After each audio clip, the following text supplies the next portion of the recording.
Aujourd'hui, force de l'ordre yi tey leurs excès de gel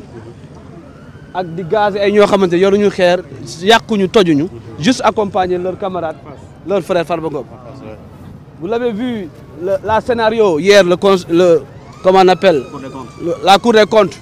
est en train de jouer un film, déroule bien la scénario. Ils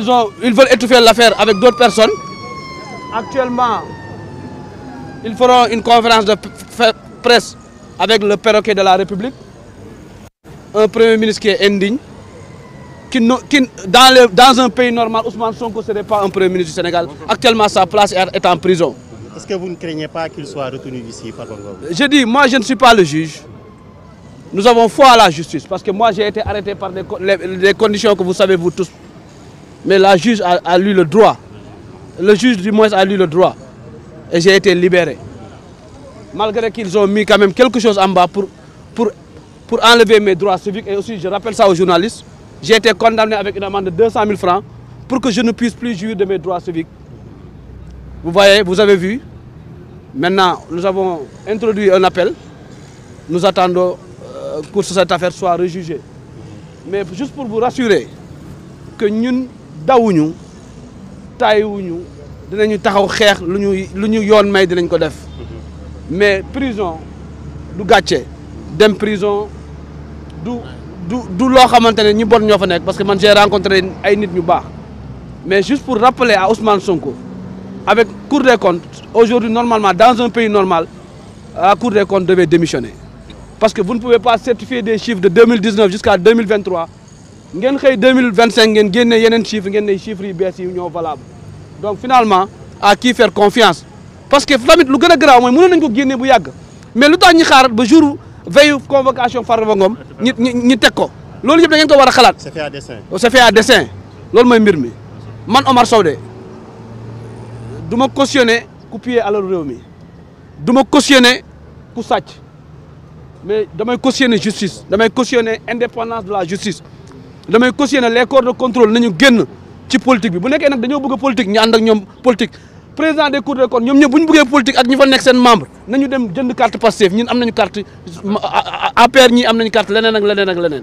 ñu ànd ak ñoom politique. Merci. Mais en tout cas pour dire que cette affaire de Farba Ngom affaire acharnement politique la cette affaire de Farba Ngom nous de l'opposition nous sommes unis derrière Farba Ngom et nous allons nous battre lu ñu yoon may dinañ ko jël. fii ragal amu fii fii mënuñ ñoo xokkatal en tout cas man Omar Sow je le dis encore. kenn mënu maa noppiloo man Omar Sow kenn mënu maa noppiloo. leen neexee nañ ñëw jàpp ma tey encore parce que nag ils m'ont fait découvrir la prison et ils m'ont rendu encore plus fort parce que la prison j'ai trouvé ay nit ñu baax laa fa fekk ay nit ñu digne tey je suis prêt à donner sama bakkan bi ñeme naa ko jox Sénégal et loolu je suis prêt au combat. jàpp ma ne dafa wéet ci xeex bi parce que nag action yi ñu ngi koy def te fii ak guddi. bu ñu nee dañuy teg jaay Farba doole tey action yi mel ni def nañu mais yeneen action dina suivre te comme moo ko waxoon mais moom moo fi indi woon désobéissance civique moo ko fi lancé moom le premier ministre moom moo ko fi lancé moo fi indi gatsa moo ko fi indi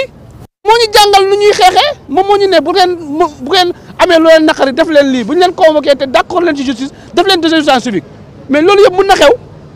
donc pour ñu ne la dañuy xeex mais nag. Je rappelle encore une fois au Sénégal d'être des responsables parce que fii lépp lu fi baax ñun ñoo ko fi def donc on n'appelle pas à la destruction des biens publics mais lu ñu mën a xeex ko dinañ ko xeex en tout cas dinañ ko xeex ci fulla dinañ ko xeex ci fayda affaire de Farba Ngom bii nag lu may wax toujours ñu toog seen kër